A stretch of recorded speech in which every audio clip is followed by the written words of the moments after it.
Hello, my name is Mark Baer. I'm Executive Director of the Museum of Monterey. Welcome to MUSE, shot live at the Museum of Monterey.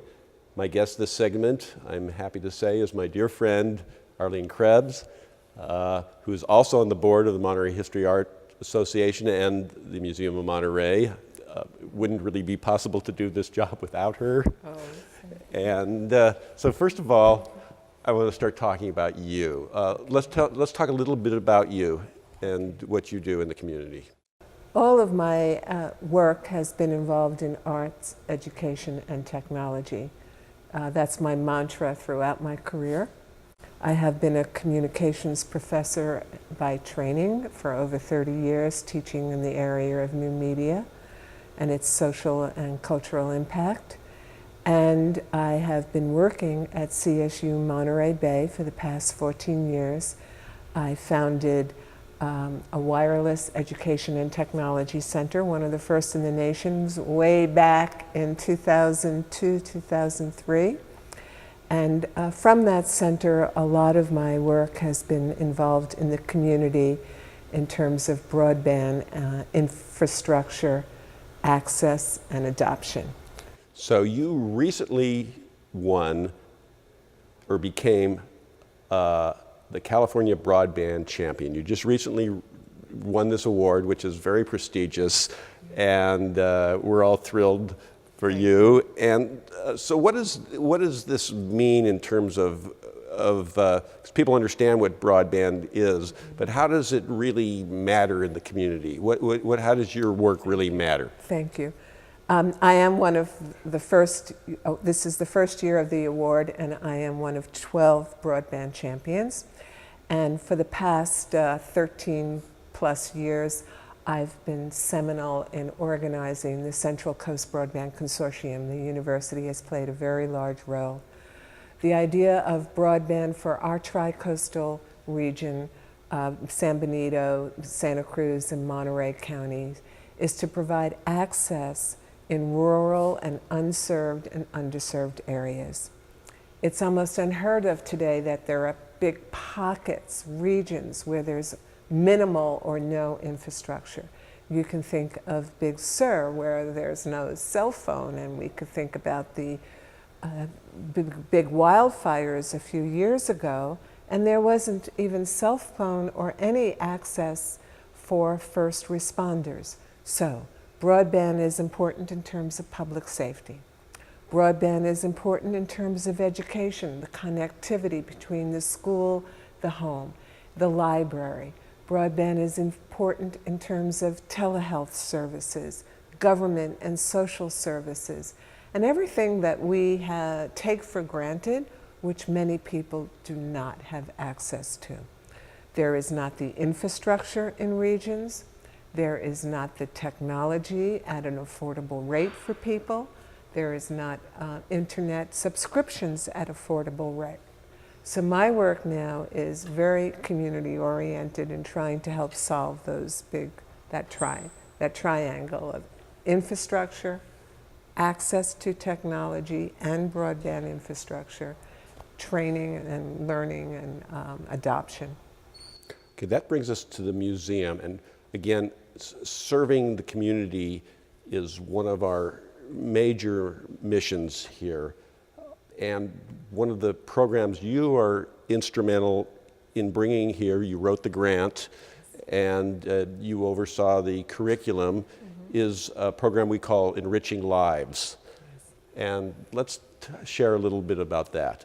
This grant was funded by our local community foundation for Monterey County, Enriching Lives Through Cultural Experiences at MOM, at our Museum of Monterey. It brings 340 low-income children and their chaperones to the museum for an exciting cultural and educational experience. The children have a guided tour. They see a short video. After their guided tour and video, they have a snack to re-energize them. And then they sit down with an arts educator and her assistant to reflect upon and express their experiences at the museum. The partners we selected are organizations that deal with the population that we wanted to attract into the museum. For many of these children and adults, it's their first visit to mom for sure, and maybe to a museum.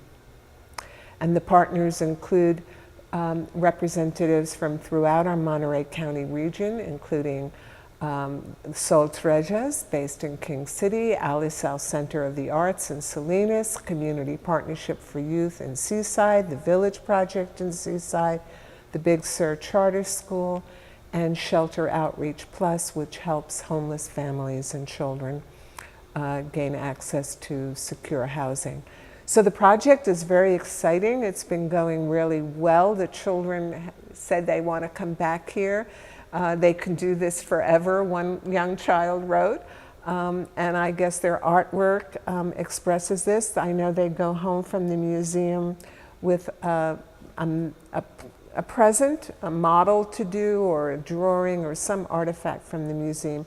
So you've also observed this. Yes, I observed it. And what I find, and again, what we talk about a lot is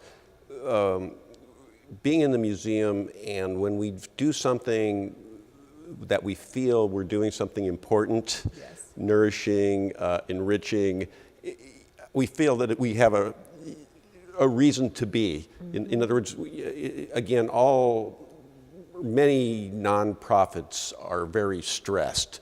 We're no exception to that. And one of the things we have to do is go out in the community and raise money and explain why it's so necessary that we do what we do. Mm-hmm. And to do that, you really have to feel you're doing something important. And some of these days with these kids here, you see them light up, mm-hmm. you see their inquisitiveness. Also, you see their parents that haven't been here before.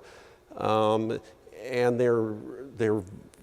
they pay attention. They look at the art, they look at the history, they ask questions, they're enraptured. They like being asked, they like belonging. They like being welcomed into the community, and just so they get that, but that's what we get. Yes. And it's really, that's a great gift for us, to get that back from them. That's a wonderful outcome, Mark, that it inspires the museum staff and board as much as it does the participants. So it's a wonderful outcome to have in a project. Yeah. And we will hopefully be able to continue this and double the number of visits and students, young people participating. But you raise a really important point, which is the mantra for the Arts Council. Yes. Of Monterey County. I am also on that board of directors. I'm secretary of that board currently. And our mantra is the arts are the answer. The arts are the answer to developing holistic approach in education, and I would dare say in life. I think that you and I know that we can't live without art. I have to look at art. I have to participate with artists. I believe that we are all in some ways artists. Our lives are works of art. But the arts have such an important role in our perceptions, in our cognition, in our thinking. And we strive to do that for the children of Monterey County and for artists. Well, let's talk about this Sunday here at the museum. We had an event, Sea Change Act. Kira Corser was the curator of this show, or this segment of the show, and sponsored a panel. And on the panel, again, Paulette Lynch She's the executive director of the Arts Council. And talking about arts in the community, mm-hmm. and again, with the part of this panel where we were discussing is the need for science and the arts to come together. Mm-hmm. One of the ideas that was stressed on Sunday was STEAM, mm-hmm. rather than STEM. Yes. STEAM education is gaining ground in California. STEM is science, technology, engineering, and math. And they felt that even people from the scientific community felt that without the inclusion of the arts, this is an incomplete, it's an incomplete curriculum. Yes. I was very impressed by the panelists and by Kira's work, of course, Sea Changes Act, to motivate people to learn about and preserve and conserve our oceans. And what the main point that I got out of it was that the arts are inspirational. The arts can be that trigger point for helping people understand very complex interrelationships in our ecosystem and in scientific research.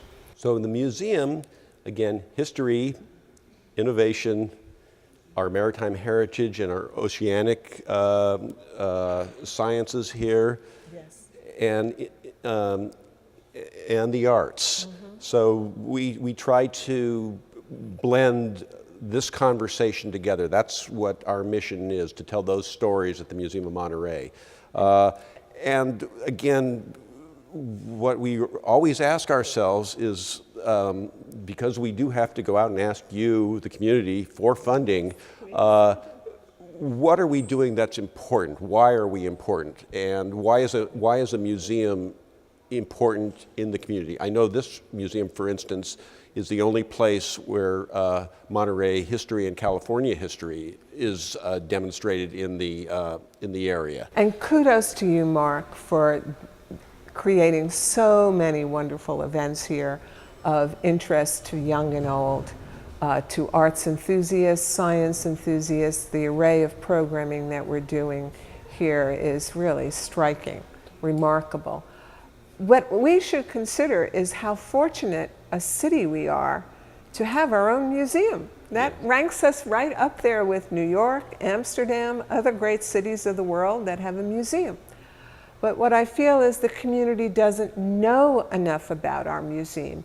It doesn't come in and see the transformations that have been going on here for the past 2 or 3 years, the kinds of activities that we've generated, and the necessary and absolutely essential support that we need in order to continue to thrive.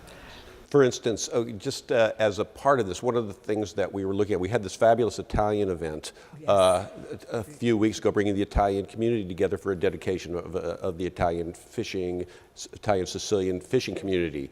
And one of the things that we're trying to tell people is, yes, the exhibitions are fine, but really it's about, what we do here is we're about the stories, we're about the community coming together, and one of the asks of that day was, how does the museum work together with the community? This is a big question that we're always grappling with.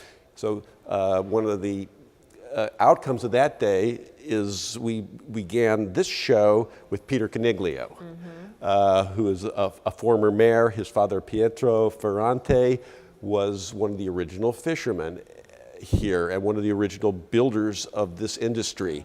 And so again, for me, who doesn't know the history as well as I would like, and I don't think even people of that community know the history as well, when you have somebody like that come and sit down and actually tell you that story, which is a quintessential American story, that's really fascinating. And I see, okay, well, that's an interesting thing that we can be doing.